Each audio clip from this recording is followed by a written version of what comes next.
What's up, YouTube? This is Too Raw for TV.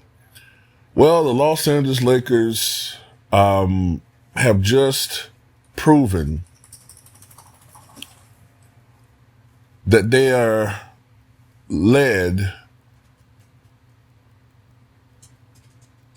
by Lebron James. They're pretty much led by him. I've never seen a situation where the head of a franchise is basically the player.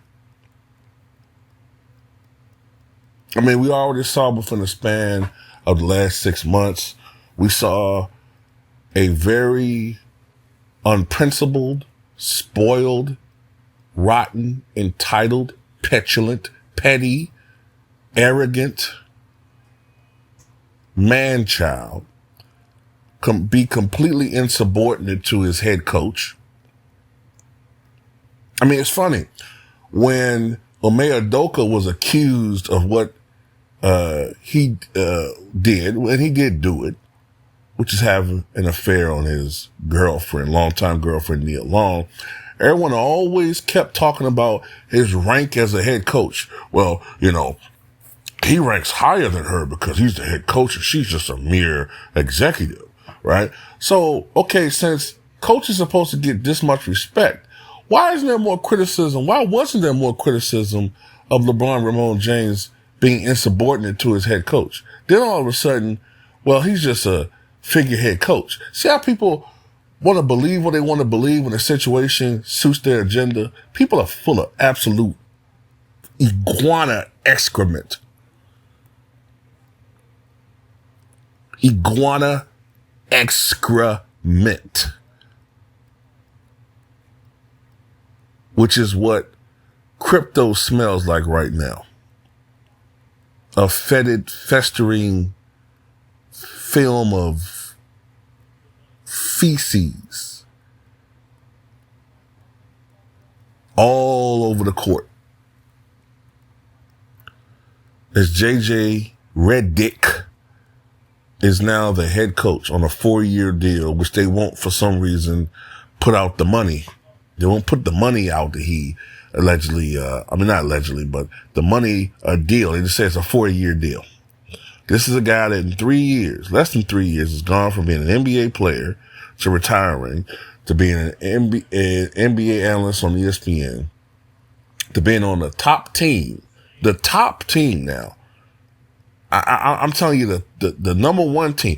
Mark Jackson had to wait 4 years to get to the top team with ESPN. JJ Redick had to only wait 2 years.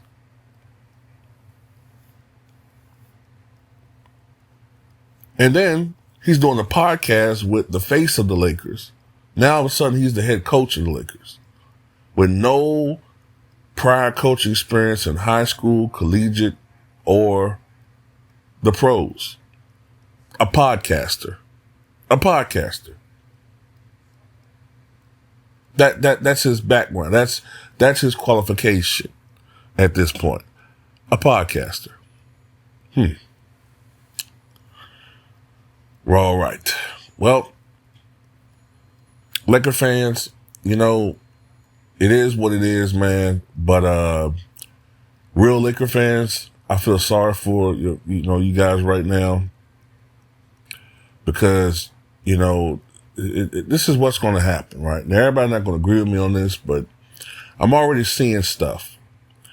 I saw an article that mentioned that JJ is taking a high pressure job in the most spotlight driven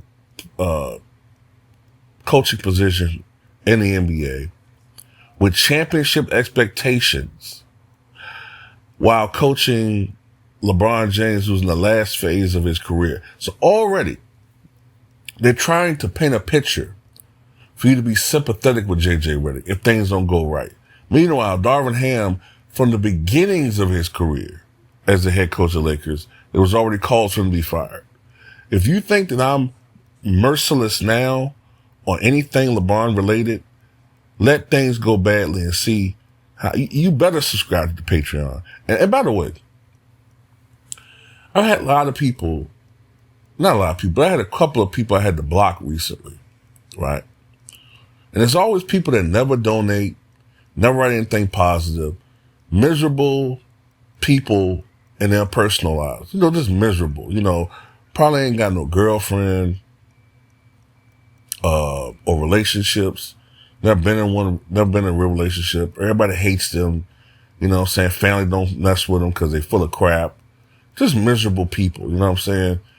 That I've never seen individuals that don't like you, right? But will subscribe to your channel just so they can write messed up stuff about you. You know what I'm saying? Just eat this miserable, evil-minded people. Oh, you need to thank Lebron for feeding you, for the Patreon. You charging people $5 a month. I tell you what, you lame brain moron. Did it ever occur to you that the reason why I have to move to the Patreon is because of LeBron and his team being so sensitive and his people being so sensitive about criticism? Did that ever occur to you in your low IQ, baboon-like brains?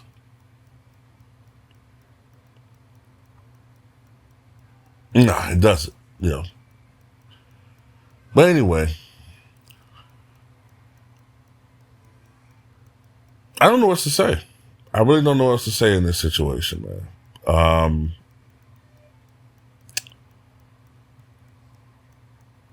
Like I said, this just proves that the franchise is now owned by this dude, man. This guy that James calls RoboCop. It's owned by him, man. The guy that looks like Darkseid from the side. You know what I'm saying?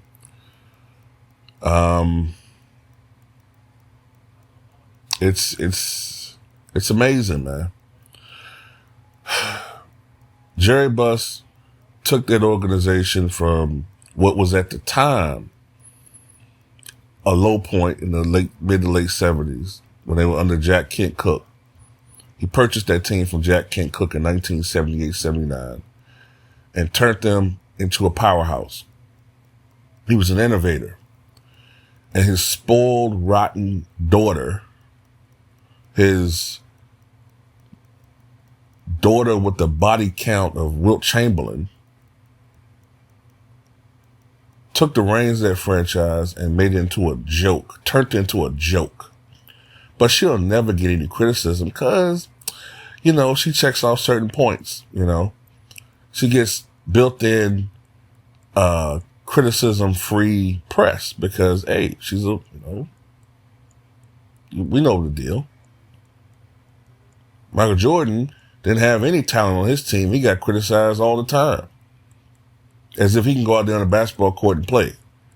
But Lakers going to have another losing season. And neither her or Rob Pelinka or LeBron Ramon James will get any criticism from the mainstream media. And I don't think it's going to be J.J. Redick getting any criticism. What I think is going to happen, they're going to focus their attention. If my hunch is correct, we're going to finally see Anthony Davis get criticized by some people. Because what I think will happen is I already heard that Anthony Davis, at least through the grapevine, doesn't like J.J. Redick. Doesn't like him. Now, look, if LeBron on his last deal, right? If this is LeBron's last deal, well, he don't really need J.J. Redick. He don't really need Anthony Davis no more. He don't need him. He's not really playing for titles anymore anyway. So,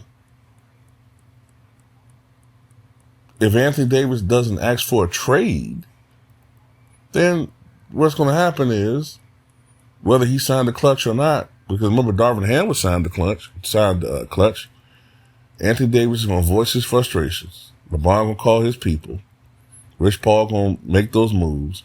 And then suddenly the media going to become very critical of Anthony Davis.